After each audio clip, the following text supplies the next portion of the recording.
I've been shackled to the grind system. Alert! Host blink rate has fallen below 20 per minute. Behavior categorized as slacking. Penalty: 10 hours of sleep deducted. I can't stop. If I stop, I die. I coded frantically, but the bonus landed in the account of my slacker colleague, Ethan Vance. I pulled all-nighters drafting proposals, but the promotion went to Ethan, who clocked out on the dot every day. I saved the company from the brink, but the entire team-building budget was used to throw a party celebrating his golden touch. Only later did I learn the truth. He was a transmigrator, a character from another world dropped into ours. He came with a slacker's halo that warped everyone's perception of me, letting him leech off my life's work. I was the blindfolded mule, grinding away my existence. And every ounce of value I produced was fed to this chosen one. The system forced me to grind. He forced me to die. But if the system only cares about the results of the grind and not who gets the credit, then I'll start grinding something different. I'm going to grind this parasitic transmigrator into dust. Watch and learn, system. This is what you call a KPI. Leo, your dark circles are practically down to your chin. I told you to get some sleep. My manager, Sarah Jenkins, slammed a hot coffee on my desk. Scalding liquid splashed onto the back of my hand, the skin instantly turning red. The pain made my fingers spasm. I looked up, and the code on my screen blurred into a dizzying double image. A line of red text appeared in my vision. Time remaining until heart rate drop penalty. 1 minute and 58 seconds. I snatched the cup and chugged a large gulp of the coffee. It was bitter and searingly hot, chasing away the last remnants of my drowsiness. I'm fine, Sarah. I just got a burst of inspiration last night. Worked a little late. Inspiration? It looks like you're about to code your own obituary. Sarah clapped a hand on my shoulder, her brow furrowed with concern. You young guys need to learn about work-life balance. Just look at Ethan. I followed her gaze. In the corner cubicle, the new intern, Ethan Vance, was glued to his phone, playing the latest hit mobile RPG. The screen flashed with colorful chaos as his fingers flew across it. He was completely oblivious to us. Alert! Host's heart rate has returned to normal. New task issued. Complete the front-end module Refactor 4 Project Stardust within 8 hours. Reward: 4 hours of sleep. I squeezed my burning eyes shut, turned back to my monitor, and my fingers began to fly across the keyboard. Ethan had started 2 weeks ago. Something felt wrong from his very first day. I had just pulled 3 all-nighters to develop a new optimization algorithm. The next morning of the daily stand-up, Sarah announced that the core concept came from Ethan. Even though Ethan's just an intern, he has such a fresh perspective, she gushed. He mentioned to me yesterday, what if we just think about the logic in reverse? And boom, it was a total game changer. I sat there, my fist clenched so tightly my knuckles cracked. Ethan just stood there, looking surprised. Huh? Did I say that? I guess I was just thinking out loud, huh? His reaction perfectly convinced everyone it was just humility. He was awarded a $2,000 project bonus on the spot. After that, things got stranger. My code would show up with his initials in the comments. My PowerPoint presentations would suddenly have his name on the title slide, and no matter how many times I tried, I couldn't delete it. He spent his days reading web novels, sipping lattes, and playing games. Meanwhile, I was a wind-up doll, forced by the system to log over 20 hours of effective work time every single day. If I ever tried to stop, a sharp, electric pain would jolt through me, and the system interface in my vision would flash crimson.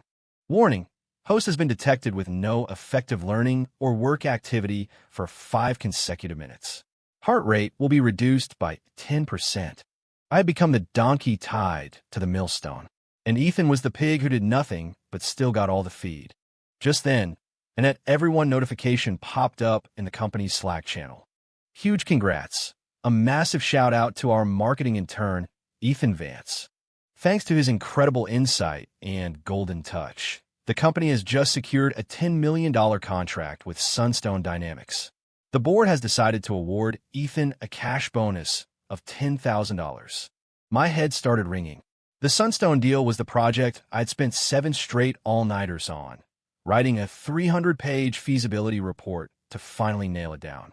Ethan didn't even know what the project was about. How'd he do it? I whipped my head around to see Ethan looking right at me, a look of shocked innocence on his face. Leo, man, I have no idea what's going on, he said, jogging over. The CEO just dropped this bonus on me. Hey, you want half? He asked with such earnestness, his eyes wide and clear. Our coworkers were already swarming him. Ethan, you're a legend. Let me rub your shoulder for luck. I need to hit my Q4 targets. Seriously, the chosen one. We mortals are not worthy. Leo, you should be thanking Ethan. Your report could have been the best in the world, but it would have gone nowhere without his good luck charm. I looked at them, then back at Ethan's innocent face, and an invisible hand squeezed my heart, making it hard to breathe. I could see, just beneath the surface of his clear eyes, a glimmer of irrepressible pride. Alert! Host's extreme emotional fluctuation detected. Forcing calm down protocol. An icy current shot up my spine and spread through my entire body. My vision went black, and I collapsed. Right before I passed out, I heard Ethan's shocked gasp and the chaotic chatter of my colleagues. Holy crap, Leo just fainted. Ugh, he just tries too hard. All grind and no luck. Not like Ethan, who just wins by existing. Yeah, they say comparison is the thief of joy. I woke up in a hospital bed. The system panel glowed with a soft green light. Host experienced a brief syncope due to extreme exhaustion. 2 hours of sleep have been automatically redeemed for physical recovery. Penalty. System resources were used for a non-task-related event. All previously earned rewards for Project Stardust have been forfeited. I stared blankly at the sterile white ceiling. Just like that, the dozen or so hours of sleep I had literally killed myself to accumulate were gone. Wiped clean. The door to my room opened, and Sarah walked in with a few colleagues carrying a fruit basket. A quiet intern, Kevin, silently placed the basket on the table, his expression unreadable before he was swallowed up by the louder voices. Ethan trailed in last. His face lit up when he saw I was awake. Leo, you're awake. You scared the hell out of me, he exclaimed, rushing to my bedside.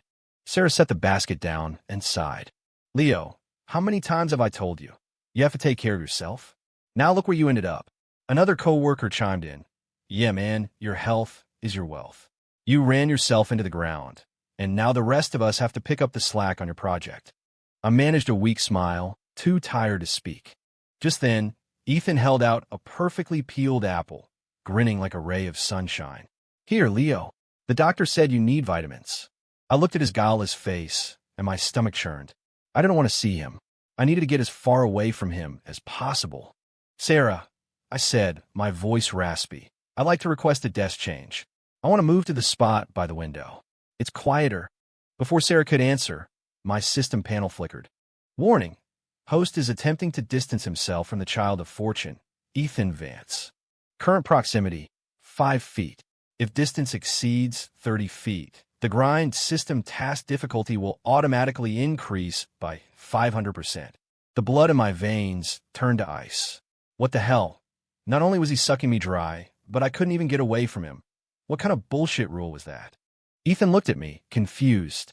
Leo, you don't want to sit with me anymore. Did I do something wrong? His eyes reddened, as if he were about to cry. Instantly, the way my colleagues looked at me changed. Leo, what's your problem? Ethan's here trying to help, and you're giving him the cold shoulder. Seriously, the kid means well.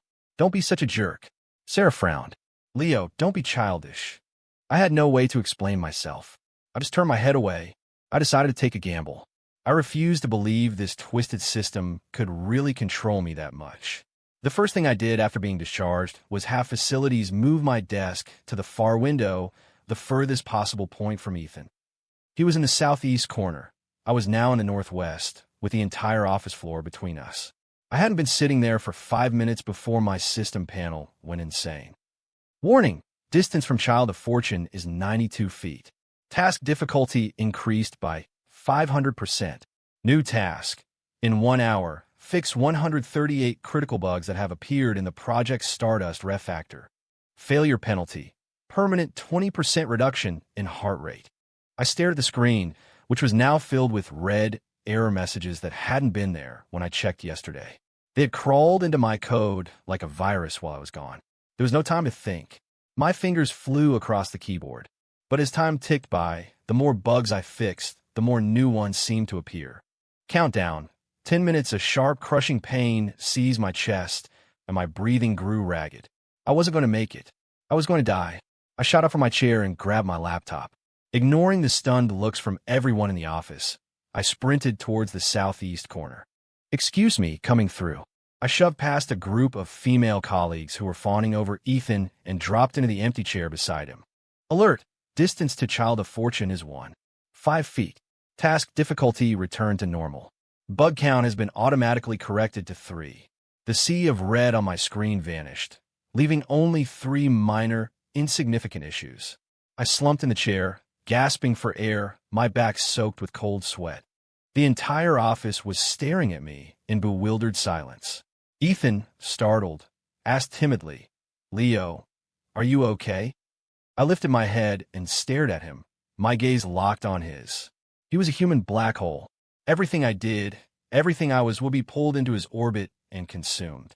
And I was just a planet caught in his gravity, with no escape, destined to spiral closer and closer to my own destruction.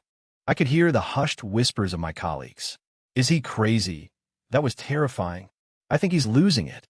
He's been acting so weird lately. He's definitely just jealous of Ethan. It's turning him into a psycho." Ethan bit his lip, then pulled a chocolate bar from his drawer and offered it to me. "Leo, is your blood sugar low? Here, have some chocolate. You need the energy." He smiled brightly, his eyes sparkling with clarity. But his look told me everything. "See? I don't have to do a thing, and everything that's yours becomes mine." The company took on a major new initiative, Project Nova, the development of a brand new social media app. Thanks to my experience on Project Stardust, I was named the lead programmer.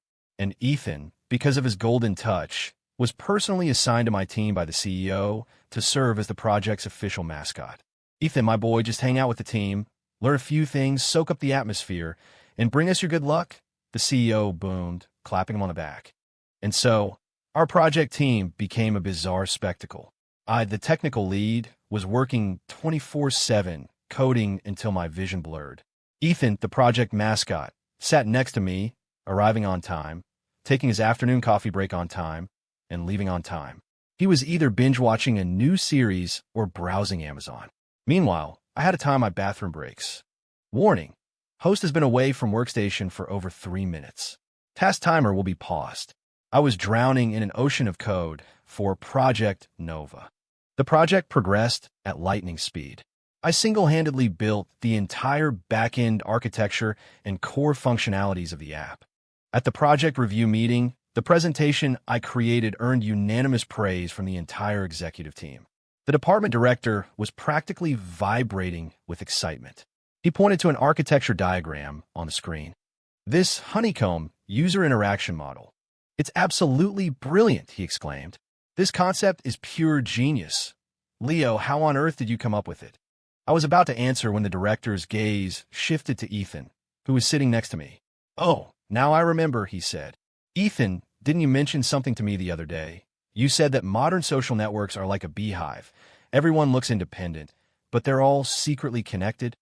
Ethan, who had been fiddling with his phone, looked up, completely baffled. Mr. Thompson, I don't remember that." The director just laughed. "You're too modest, son. It must have been something you said offhand that sparked Leo's inspiration. What do you call that? You call that talent." He turned to the CEO. "Sir, I recommend we make Ethan a full-time employee and immediately appoint him as the project manager for Project Nova." The conference room erupted in applause. My colleagues immediately started congratulating Ethan. "Congrats, Ethan, project manager at your age. That's incredible. He really is a good luck charm. Maybe someone will rub off on us." Ethan, caught in the whirlwind of praise, blushed, his eyes darting around as a smile spread across his face. "Thank you, everyone. I'll do my best." I sat beside him, my heart clenching so hard it felt like it was going to stop. My masterpiece, my sleepless nights, the entire personal life I had sacrificed. It was all being distilled into a single, effortless line on his resume. Alert: Project Nova Phase 1 task completed above expectations. As child of fortune, Ethan Vance received primary credit. Host reward is void. New penalty task issued. Engage in 24 hours of continuous code optimization. Increase system fluency by 30%. I stared at the cold, robotic text, a metallic taste rising in my throat. That evening, the company threw a celebratory happy hour for Ethan. I didn't go. I had to finish the system's penalty task. The office was vast and empty, with only me inside. The glow of my monitor illuminated my pale face. On my phone, the team's group chat was blowing up with pictures from the party. In the center of every photo was Ethan, surrounded by people, a radiant smile on his face. He was wearing a sharp blazer, his hair perfectly styled, the undeniable center of attention. In one photo, he was holding a glass of champagne, grinning at the camera. The caption read, "Thanks to the company, and thanks to the big boss. But a special thanks to my good friend Leo. None of this would be possible without his hard work. This one's for you." I stared at the words, and a violent cramp seized my stomach. I bolted to the bathroom and collapsed in front of the toilet, dry heaving. My stomach was empty. After a few heaves of bile, I started spitting up blood. I used the wall to pull myself up and staggered to the sink, splashing cold water on my face. I looked in the mirror. The man staring back had sunken eyes, ashen skin, and a hollow gaze. His chapped lips were bleeding. I was just a normal guy who wanted to clock out on time and sleep in on the weekends. How did I become this? It felt like my entire life had been stolen. My health was deteriorating rapidly. The system's punishments hung over my head like the sword of Damocles. Every fluctuation in my heart rate, every dip in my efficiency, was met with an electric shock or a deduction of my precious sleep time. I started getting frequent nosebleeds, and a sharp, stabbing pain would often pierce my chest. Finally, after one continuous 48-hour coding session, I collapsed onto my keyboard without any warning. When I woke up, I was in the ICU with tubes running in and out of my body. The monitor beside me beeped steadily. The doctor stood over me, his brow furrowed as he looked at a chart. "You have a severe case of viral myocarditis, complicated by malignant arrhythmia. You could have gone into cardiac arrest at any moment," he said grimly. "You're so young. How could you let your health get this bad? Another 30 minutes and we wouldn't have been able to save you." I lay there, too weak to even lift a finger. The system panel flickered in my vision. Host vital signs have dropped below the critical threshold. Emergency life preservation protocol initiated.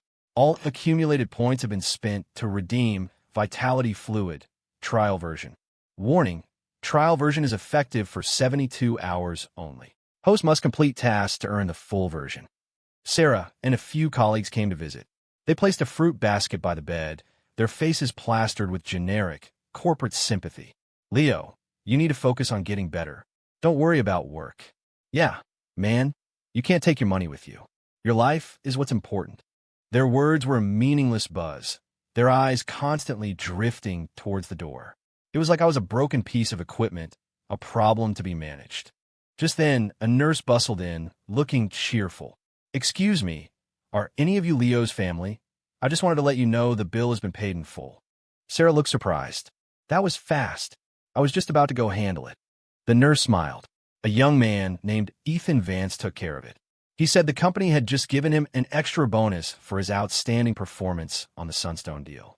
He used it to cover all of Leo's medical expenses. "Your company has great benefits, and you all seem so close." The room fell silent.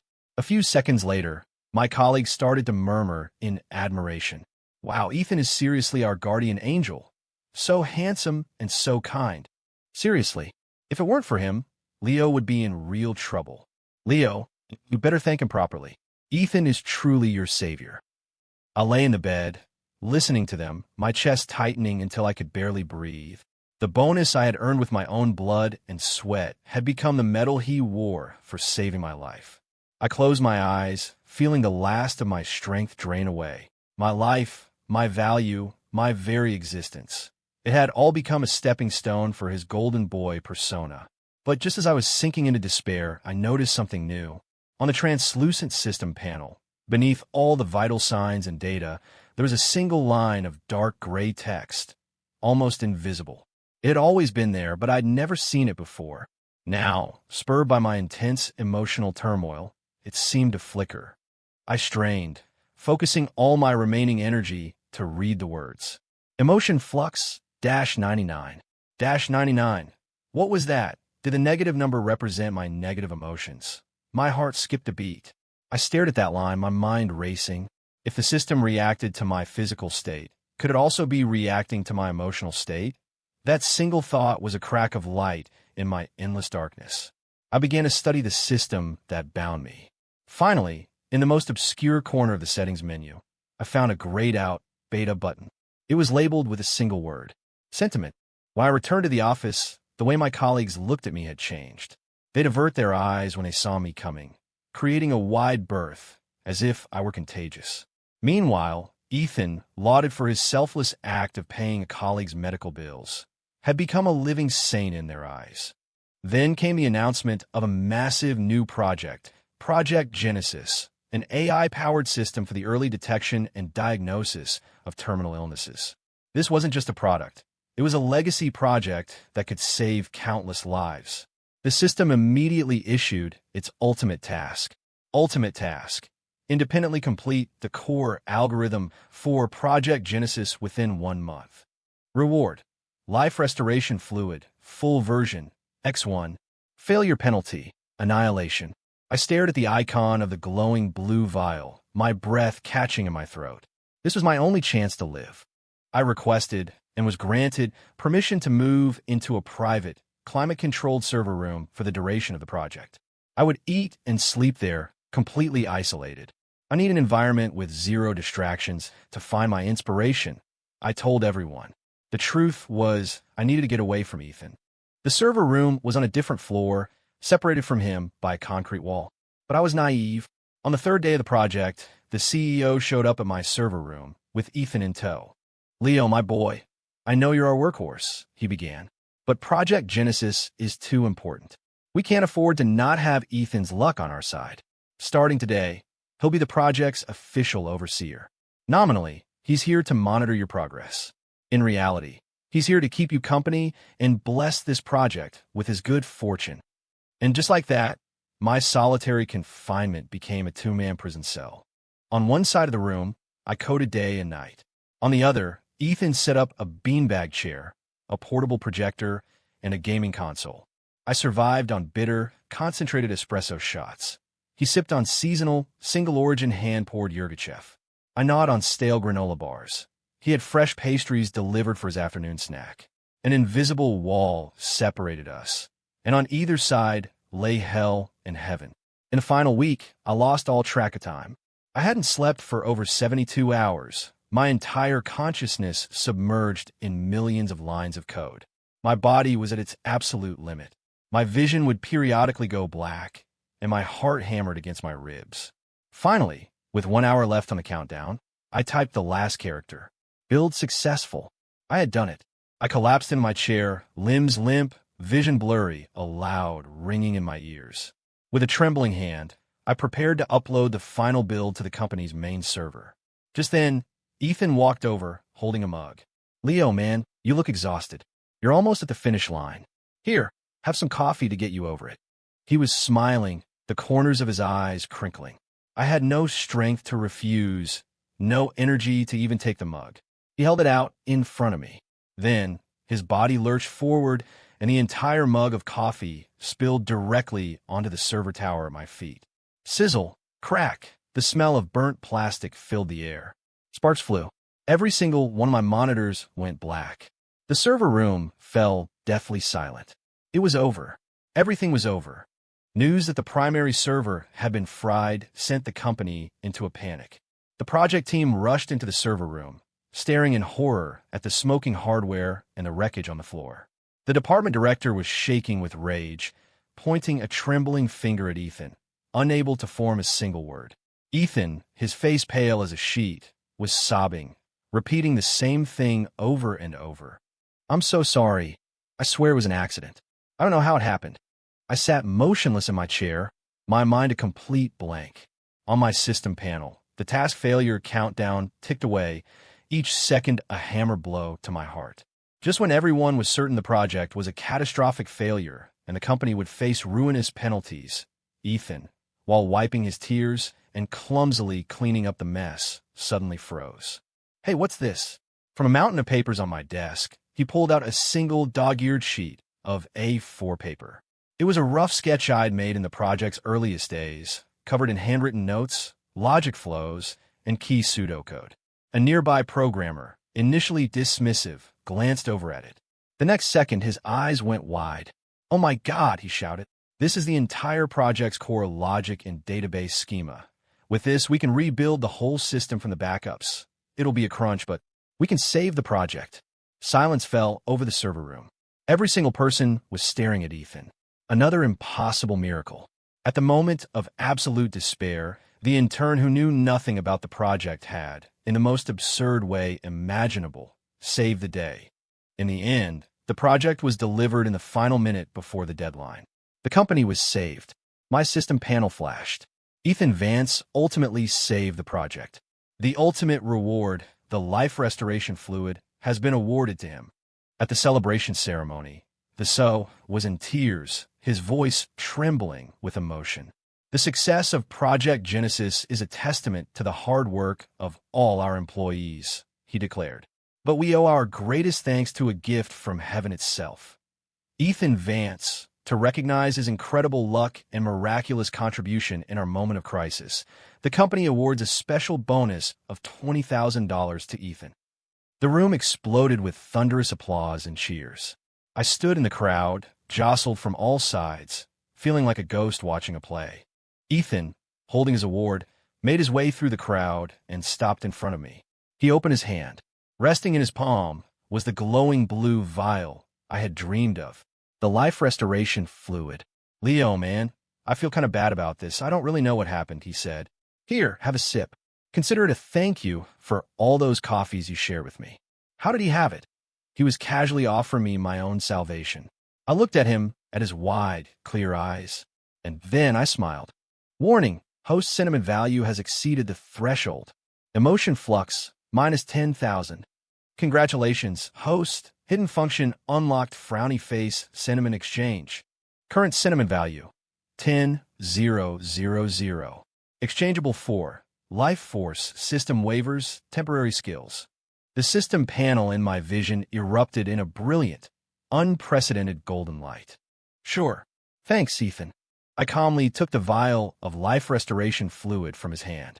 I unscrewed the cap and took a symbolic sip. A warm current instantly coursed through me, reigniting the fire in my heart. Feeling returned to my numb fingertips as color flooded back into them. Alert. Trace amount of life restoration fluid ingested. Bodily functions temporarily restored by 5%. Current sentiment value, 10,000.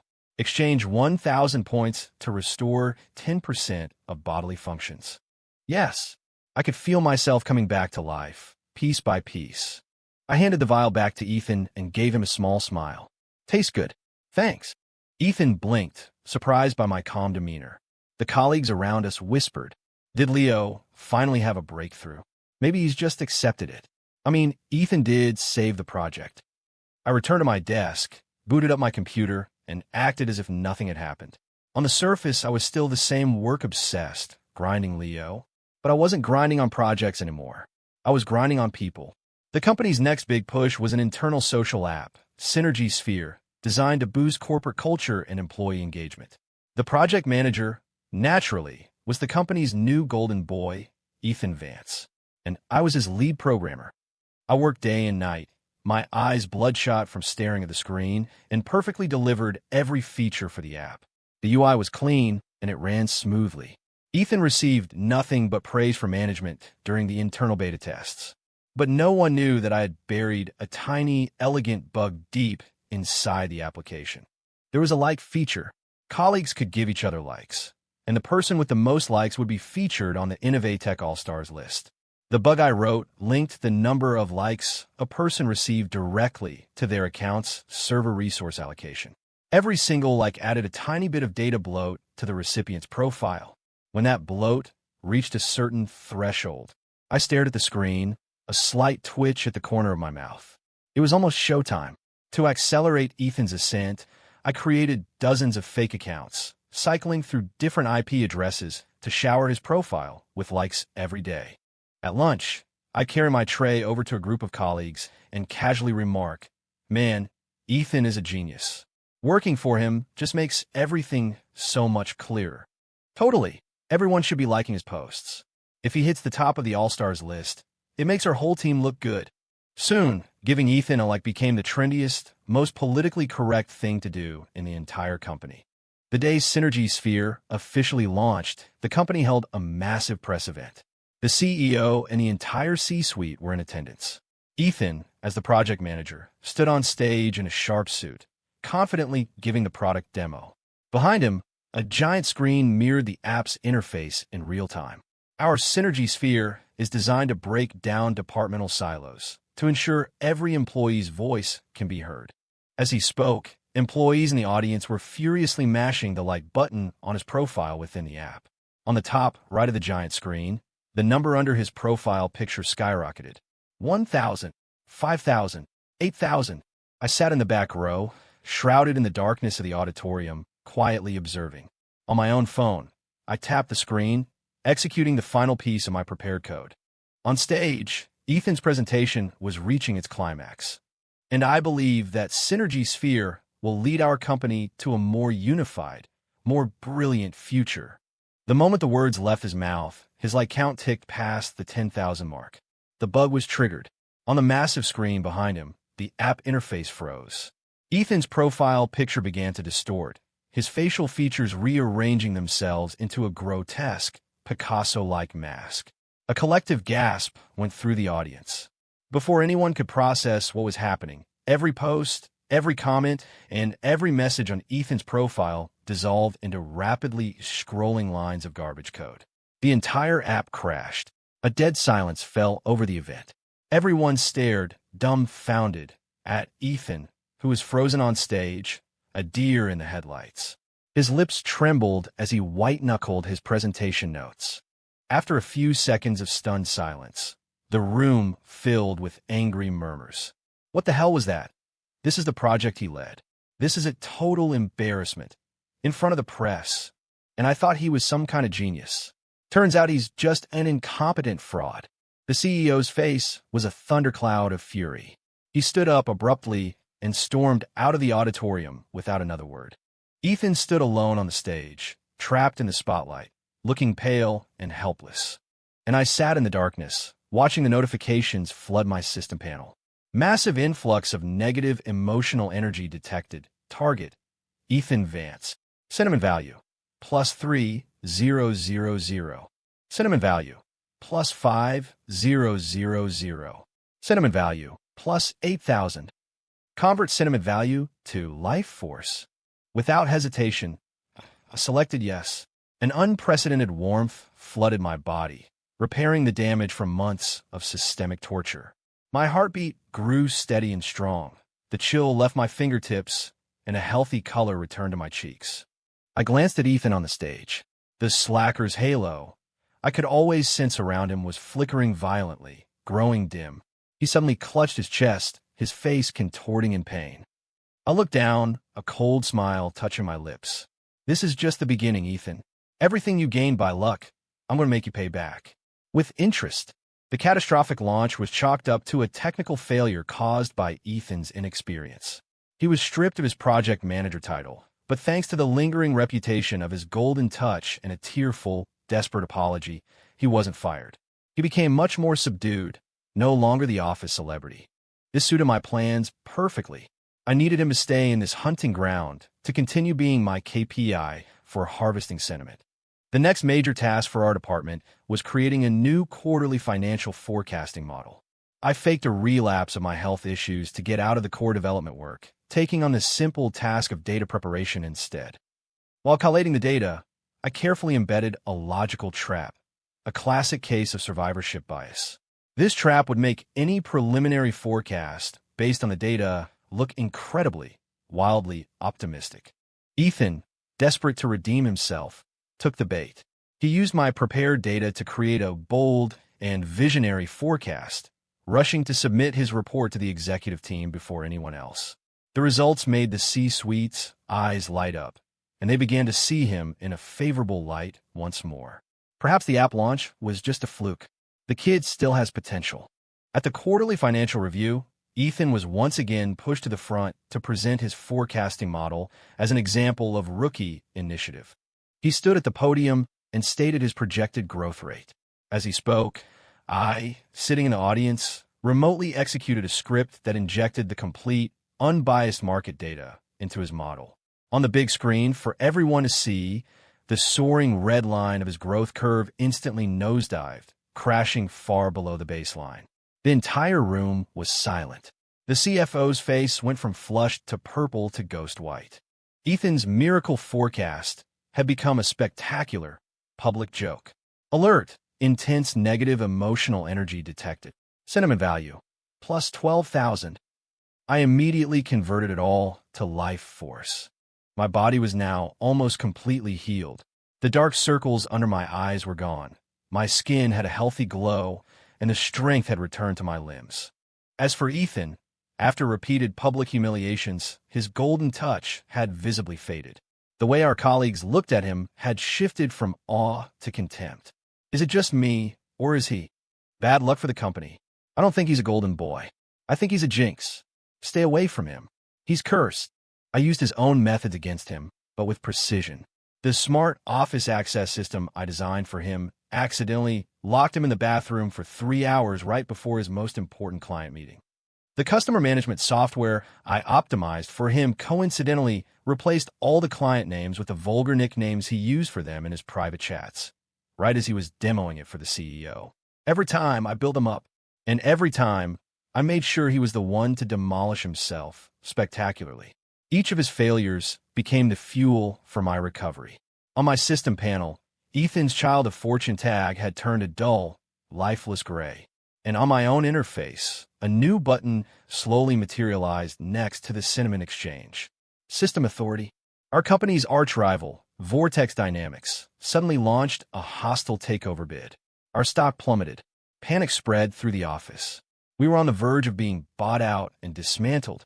I pulled 3 all-nighters and wrote a counteroffensive plan. It was a brilliant document, logically sound, supported by meticulous data, with every step designed to strike at Vortex Dynamics' weakest point. Then, using an anonymous email address, I leaked the plan to a desperate Ethan Vance. He seized it like a drowning man grasping a life raft. At the emergency board meeting, with the company's fate hanging in the balance, he presented my plan as his own. The boardroom was electrified. Hope returned to the eyes of the despairing board members. They looked at Ethan with renewed awe. I knew it. Ethan is our savior.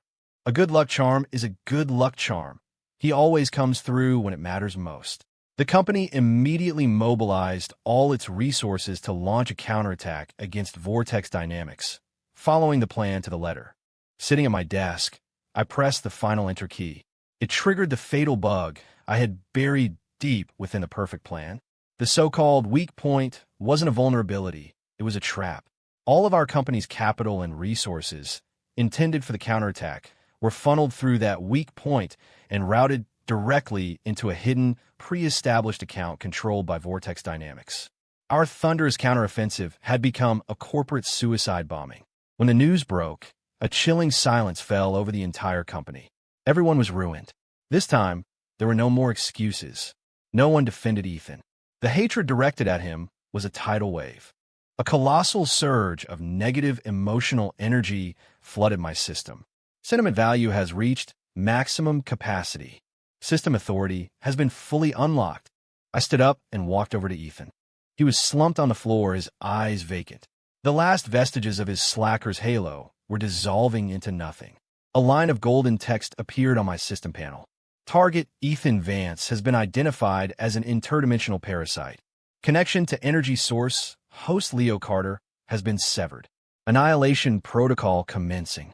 Ethan looked up, his eyes wide with disbelief as he stared at me. His body was starting to turn translucent from the feet up, dissolving into shimmering motes of golden light. It was you. It was always you.